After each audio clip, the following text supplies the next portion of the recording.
Let the torch of freedom burn.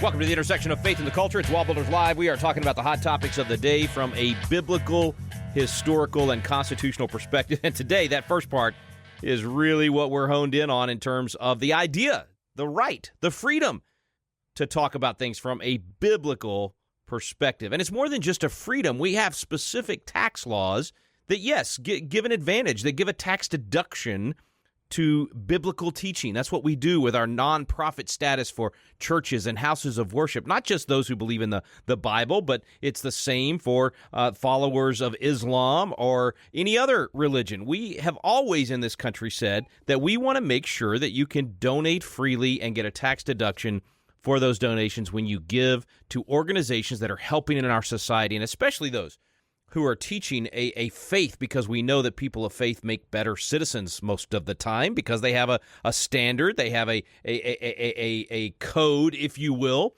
that is backed up by thousands of years of history. And that's why we have supported that from a political perspective, supported it in terms of tax deductions. Now, wanted to have all of that in our intro today because our topic today is going to be on an IRS denial of someone being able to have a nonprofit status because they're encouraging people to pray. They're teaching from the Bible on how we should act in society. An unbelievable position of the IRS. So, as always, here on WallBuilders Live, looking at things from a biblical, historical, and constitutional perspective, and today, making sure that that continues to be legal in our country and continues to have the same status and the same treatment and not be discriminated against. My name is Rick Green. I'm a former Texas legislator and America's Constitution coach. This is Foundations of Freedom Thursday on WallBuilders Live. And normally on Foundations of Freedom Thursday, we have America's premier historian, David Barton, and national speaker and pastor and president of WallBuilders, Tim Barton, taking your questions. So normally you send in your emails, and Thursdays we do our Foundations of Freedom. It's all about diving into foundational principles. Well, today we're specifically diving into this foundational principle of this the idea that we want the Bible to influence our culture. And so today I've got two guests that are going to be with me on the program. Bunni Pounds, she is the founder of Christians Engaged, the organization that was just denied tax-exempt status by the IRS, and her attorney, Leah Patterson, from First Liberty Institute. So we'll have both of those interviews later in the program today to talk about this fact that they've been denied that and how do we fight back against that sort of thing. Now, we always talk about biblical citizenship here on WallBuilders Live. We talk about, again, that biblical, historical, constitutional perspective, literally driving our decisions on how we act as citizens. And of course, in America, you know, our perspective has to be under the Constitution. So we're going to follow the Bible and we're going to follow the Constitution because that's the rule book for our particular form of citizenship in this country. And the beauty of the way America was designed and the reason America became the most powerful, most successful, most benevolent nation in the history of the world is because of the biblical application of citizenship. The founders talked about, over and over again, they talked about the fact that if you follow the Bible, you get good results, and when you don't follow the Bible, you get bad results. Noah Webster and Benjamin Rush and all these other founders talked about the fact that evil and vice and slavery and all of these things happen when we ignore the Bible, when we don't make our decisions informed by a biblical application. And so I just want to set this program up today with you thinking like that we want biblical instruction on how to act as citizens. And yet we're going to find out today that the new position of the IRS under this president, and frankly under a lot of the bureaucrats in the IRS, is that you shouldn't be able to do that and have a tax-exempt status. When we come back from the break, Leah Patterson is the attorney representing Bunni Pounds and Christians Engaged. We're going to find out what the status of this is and what can be done to make sure that this doesn't happen to every church in America and every nonprofit that has a biblical perspective in America. It's a very dangerous path to be going down. Stay with us. We'll be right back on WallBuilders Live.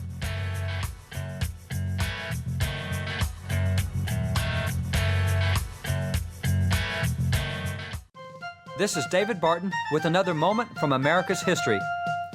As Christians become more active in politics, they must remember to elevate principles above party loyalty. Perhaps the best illustration of this comes from the life of Founding Father Benjamin Rush, a signer of the Declaration of Independence who served in the presidential administrations of John Adams, Thomas Jefferson, and James Madison, each of whom was from a different political party. When Benjamin Rush was asked of his personal party affiliation, he responded, I've been alternately called an aristocrat and a Democrat. I am neither. I am a Christocrat. I believe all power will fail of producing order and happiness in the hands of man. He alone who created and redeemed man is qualified to govern him. Like Benjamin Rush, we too must remain Christocrats regardless of our personal party affiliation. For more information on God's hand in American history, contact WallBuilders at 1-800-8REBUILD. Welcome back to WallBuilders Live. Thanks for staying with us today. Leah Patterson is with us from First Liberty Institute. Leah, thanks for coming on. My pleasure. Thank you for having me. We all do so much good work there. Kelly and the team, just phenomenal. The way that you guys defend our constitutional rights in so many different areas, specifically our religious liberty. And this one, man, y'all been down this road before. Here we go again. Deja vu. IRS is discriminating against people that don't line up with the current president's political philosophy. So for them to deny a nonprofit status to our friends over at Christians Engaged because they're encouraging prayer? Are you kidding? Now, this might be new. This may not be deja vu. I don't know that we've ever done this based on prayer. Well, it certainly is different, I have to say. When I read the letter, and anyone can read it on our website at firstliberty.org, I was pretty surprised myself. What is the process, just so for our listeners to understand this? So if you start a new organization, you want to do some good in the world, and you're willing to do nonprofit, which everybody knows in the nonprofit world you're going to make far less money if you make any money at all. A lot of these people volunteer and do their work for free. But if you start an organization and you go into the nonprofit world, you apply with the IRS for the reason that people will donate if they can get the deduction. So this status with IRS is very important for an organization to actually survive when you're based on nonprofit dollars, right? That's right. And these IRS employees that make these decisions, it's supposed to be neutral. It's supposed to be, okay, you're doing a purpose that has been, clearly a nonprofit type activity in the past. Seems like a rubber stamp situation for an organization like this. I don't even understand their objection. Well, you just have to read their objections to believe them. Basically, I could quote them directly here. They argued that the Christians Engaged was doing political campaign intervention because it, quote, educates believers on national issues that are central to their belief in the Bible as the inerrant Word of God. And then they went on to explain, quote, Bible teachings are typically affiliated with the Republican Party and candidates. So their reasoning seems to violate their own regulations as well as constitutional protections for free speech and free exercise of religion. I'm trying to follow the logic. If they're saying that you cannot be nonprofit if you're teaching people of faith how to apply their faith, well, there goes every church in the country. There goes WallBuilders. There goes Patriot Academy. That's what we do. This will cover everyone. Right. That's why we're so concerned about this reasoning, because if the IRS really means that it thinks Bible teachings are typically Republican affiliated, then that does endanger the tax-exempt status of many religious organizations and potentially churches too. So that's why why we're fighting this and why we appealed on Wednesday. Now, tell me a little bit about the process. I've only done one of these myself, and we were actually approved because it was during the Bush years, I guess is why. I don't know. But anyway, you're not having to file suit against them yet, I guess. There's actually a built-in appeals process within the IRS approval system. Is that how this works? Yes, that's right. So we go through the IRS's administrative appeal process first, and that'll happen over the next few months. And then depending on the outcome of that process, we could end up in federal court. Okay, so you'll exhaust administrative remedies first, and then you may have to file suit based on constitutional grounds. Exactly. And that's a long process, I'm guessing. Yes, I think that is fair to say, but we're in it for the long haul. And for our friends, Bunny Pounds and the others over at Christians Engaged, can they continue to operate as an organization while this happens? And can people still donate to them while this happens? Well, I know they can still operate. Now, the particular tax implications of how they have to operate now, I couldn't speak to. Okay. Yeah, I think if I understand it right, they can still accept donations. People can still give them. There's a chance your donation won't be approved as a tax-deductible donation if we end up losing the fight in the long run. But I'm not their counsel, and I haven't researched that. That's just my understanding from past studies of these things. So tell me, Leah, what will be First Liberty? How do you guys move forward on this? Can people donate to First Liberty to help support the legal fees and everything that y'all got to deal with in this? Well, I can tell you First Liberty is a nonprofit law firm itself, and we never charge our clients a dime, so we are entirely donation funded. And you've already got your nonprofit status, right? Yes, and we hope to keep it, too. Yeah. Well, don't tell anybody to pray, I guess. That's the new rule. Man, I'm just shocked by this. This is over the top. Every church in America should be concerned by this. I mean, anybody that is teaching people how to live out their faith would technically be covered, and this is not the head of the IRS. I guess it's the head of the tax-exempt organization, part of the IRS. Is that right? That's correct, yes. Okay, so is he do we know, is he like a long time?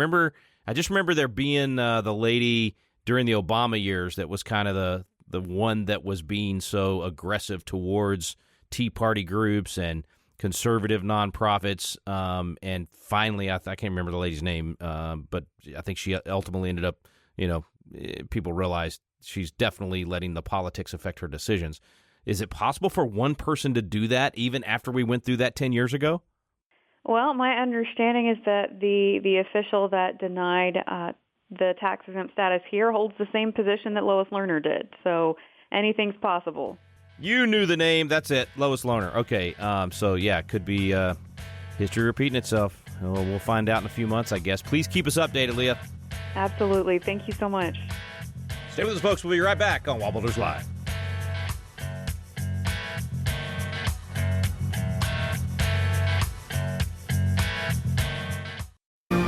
Have you noticed the vacuum of leadership in America? We're looking around for leaders of principle to step up, and too often, no one is there. God is raising up a generation of young leaders with a passion for impacting the world around them. They're crying out for the mentorship and leadership training they need. Patriot Academy was created to meet that need. Patriot Academy graduates now serve in state capitals around America, in the halls of Congress, in business, in the film industry, in the pulpit, and every area of the culture. They're leading effectively and impacting the world around them. Patriot Academy is now expanding across the nation, and now's your chance to experience this life-changing week that trains champions to change the world. Visit patriotacademy.com for dates and locations. Our core program is still for young leaders 16 to 25 years old, but we also now have a citizen track for adults. So visit the website today to learn more. Help us fill the void of leadership in America. Join us in training champions to change the world at patriotacademy.com. All right, we're back on WallBuilders Live. We actually have Bunni Pounds with us, the founder of Christians Engaged and a great friend here in Texas. Bunni, thanks so much for your time. I know you're probably getting inundated. I really appreciate you coming on. Oh, well, love you guys. Love you and Kara, Rick, so much, and your family and everything you do to educate believers on the Constitution and what's happening in America. So happy to be on. Well, I'm not sure that's going to be allowed anymore, or at least not nonprofit status. I mean, you can't even encourage people to pray. Are you kidding me? So I knew you were working on your nonprofit status, and you're doing fantastic work and something people should contribute to. This is what it's about. This is about teaching people to follow their faith. It's just applying their faith. Yes. If we're going to deny your nonprofit status for teaching people how to live out their faith, then every church in America should be concerned. They should, Rick. I mean, this is an incredible case. When I got the letter, the rejection letter or the determination letter from the IRS, I instantly read it and thought, what did they just say? Like, in unbelief that they would actually put the biblical principles are affiliated with the Republican Party in writing. I'm like, I thought the Bible was an ancient document that we've all, read and known and consider truth. The parties are always changing based on platforms that people write. So the crazy thing of the IRS thinking that the Bible or biblical values is equated with the Republican Party is really unbelievable. Well, I always wondered if there was a, first Ronald Reagan 2 and 4, or something like that, but I don't think that's in there. So you're exactly right. The Bible is not exclusively for Republicans, as apparently the IRS now believes, but this is this is kind of to me, this is a shot across the bow, a shockwave kind of a determination letter, because if the exact same principles are applied that this, I guess this administrator, I was trying to find his name here, Stephen Martin. So if this director of tax-exempt organization, Stephen Martin, if his position on your organization were to be upheld on every tax-exempt organization in the country, I mean, that's it. No church is tax-exempt. WallBuilders is not tax-exempt. Patriot Academy is not tax. Any organization that applies biblical principles to whatever's happening in life would suddenly not be tax-exempt. Well, what people need to understand about this appeal, Rick, is that what we do with Christians Engaged is encourage people to pray for their city, state, and nation, their elected officials, to build habits of prayer before the Lord, to take their burdens before the Lord. We educate people on practical why voting is important, why our civic duties are important, why we should be voting in every election, in city elections, primary elections, as believers, being salt and light, that we should take Jesus to the ballot box, right, that we shouldn't leave him at the 100-foot marker and just make decisions, but we should be connecting those to what we know the Bible says. That's right. And then on the engagement side, all we do is talk about, obeying God. If your heart is for the foster care kids, if your heart is for human traffic victims, if your heart is for the unborn, do something. If you want to go adopt a candidate or run for office or be involved in the political process, great. We want to give you practical information just on how to do that. We don't endorse political parties or candidates ever. We've gone into 27 churches last year and many more this spring. It's crazy that they would think that we are doing anything else. So what the precedent is that it just makes it where, there's voting initiatives happening all over America from former elected officials, current elected officials. That's right. Have nonprofits. It's absolutely crazy that they singled us out for this. And I mean, we've got plenty of track record, case law, everything else for churches being able to register people to vote, churches being able to encourage people to vote, to be engaged, Yes. to apply the Bible to this. I mean, everything that they're doing is what you're doing. And so, this is clearly an ideological, picking a fight, discriminating against you guys because of what you stand for and what you believe. And I think it's fair to say, I would say this, and I don't want to put words in your mouth. I guess I'll try to ask it as a question, but Republican or Democrat, if the candidate stands for biblical values, that's what we're looking for. We're not saying one party over another. We're saying biblical values over non-biblical values. Right. And just educating people that the Bible should inform our decisions in our culture. Yeah. So many people, as 9% of American Christians read their Bible, if that many. So our whole point is educating people that the Bible has much to say about the issues of our time, and we just need to read it. We just need to pick it up, and all we do is write articles and have podcasts and videos and classes related to those topics. And it's interesting. You mentioned fostering and working against human trafficking and all of those things. Everything you're talking about is how society, what are we doing in our neighborhood to make our neighborhood better? What are we doing to make our community, our society better? And the Bible gives us all the instruction on how to do that. Seems to me as a culture and a nation, we would want to encourage getting the right instruction. And Lord knows I could go into all kinds of Founding Fathers quotes here about how they thought the Bible had the best answers for society. And that's exactly what you guys are doing. Bunni, I want to encourage people to go to your website today, christiansengage.org. And whether or not you ever get your nonprofit status, which if you don't, then none of us deserve to have nonprofit status. But whether or not you ever get it, we should be donating. And I'm not saying that I don't want you to get it. I'm not saying people, shouldn't care if you get it. I'm just saying we should be donating to organizations like yours, whether or not we get the tax write-off. We need to be investing in freedom. So, folks, go give at christiansengage.org today. My understanding, Bunni, and earlier in the program, we had your attorney on to talk about this as well. I know it's going to take months to fight this battle. I'm sure you've been waiting for a while. I think your application for nonprofit was, like a year ago, so you've had to wait a long time just to get this answer. 18 months. Yeah, they've been kind of holding us hostage. I had an agent call me last August and tell me he would be refusing me because I'm using the Bible to push people towards my point of view. Wow. And I said, well, with all due respect, sir, every church in America has a doctrinal statement that they're teaching off of. So that makes no sense whatsoever. And then he held our rejection letter or determination letter hostage for 9 months. and we had to open a case with Congressman Lance Gooden's office to get them to find our file a few months later. So it's been a constant battle that we've been fighting, and I was so thankful for First Liberty, and thank you for giving us the plug, Rick, but go donate to firstliberty.org too, because yes. we couldn't have afforded as a small nonprofit to take on this battle and have this appeal letter written in less than 30 days.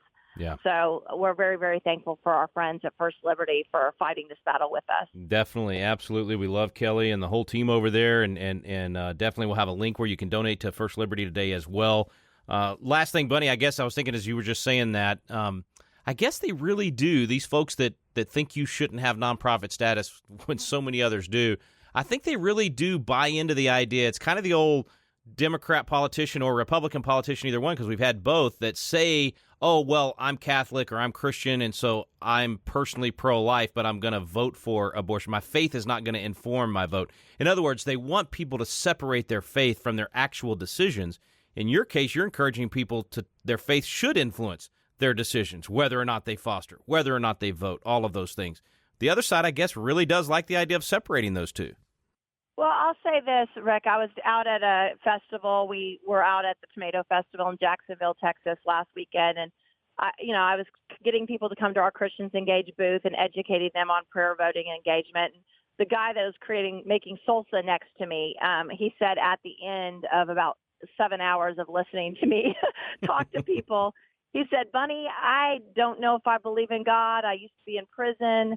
But first today I thought, this girl is mixing politics and religion. It doesn't make any sense to me.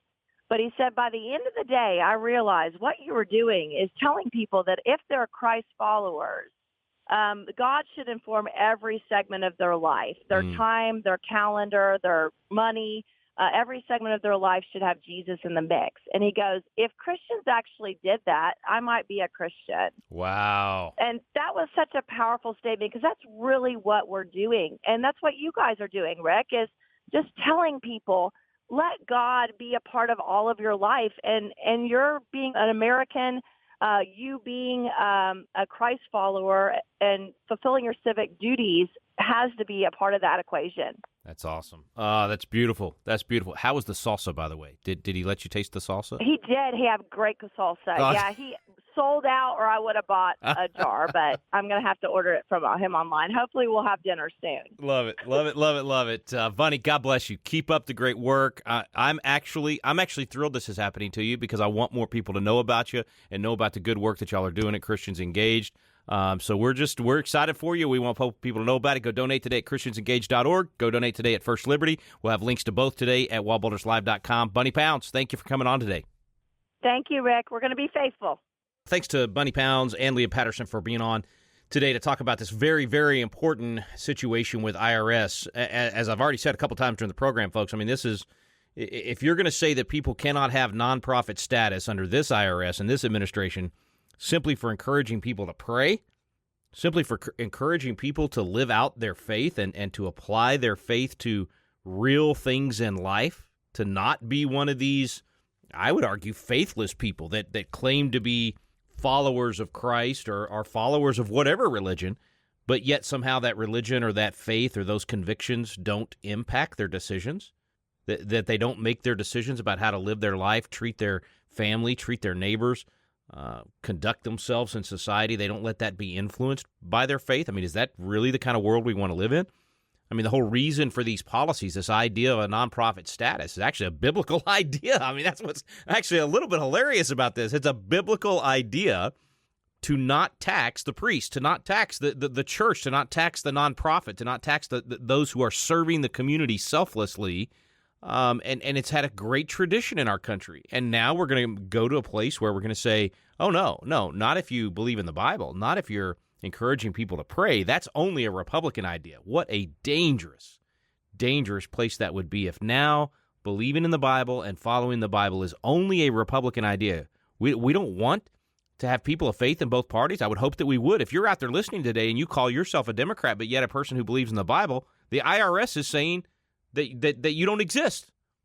So that's where we are, folks. That's what the IRS is attempting to do. But thank the good Lord for Bunny Pounds and Christians Engaged standing up to them. Thank the good Lord for Kelly Shackelford and Leah Patterson and all the folks over at First Liberty Institute fighting back. I believe we'll win this battle. We have to win this battle. You know, we don't win this battle, then every church in the country loses their nonprofit status. We now have a two-tiered system where if you give to liberal causes, if you give to secular causes, if you give to those who want to change America dramatically, you can write off your donation. But if you give to a church or you give to a Christian organization or any organization that's Bible-based, then no longer can you write off that donation. Therefore, we're not encouraging people. We're not helping society have organizations like that make society better. Dangerous, dangerous path, folks. Let's pray for and act. Let's donate to First Liberty and to Christians Engaged so that we can win this battle, not just for them, but for the rest of the country as well. One of the best ways that you can be engaged is to become a biblical citizenship coach. In other words, to host a biblical citizenship class in your home or at your church or in your community somewhere. So make sure you go today to biblicalcitizens.com and get signed up. It's entirely free. Become a coach. Nothing to it. You don't have to pass any kind of a test. In fact, you can take the class for the first time while coaching. In other words, you just get people in your living room or at your church together, pass out the workbooks, and get the video playing, and then lead the discussion, meaning just get people talking. And you will find through those videos an application of the Bible, the very thing the IRS is now saying should not be tax deductible. Anyway, you get to participate in that, and you get to be one of those people that's a catalyst for a restoration of biblical values and constitutional principles right there in your community. Biblicalcitizens.com today. Get signed up. Get your class started. We've got 1,000 classes across the country this year already, and 7,000 people have signed up to be coaches. We've had hundreds of thousands of people go through the class. You be one of the ones that helps make it happen in your Biblicalcitizens.com. Thanks for listening to WallBuilders Live. We stand undivided, forever united.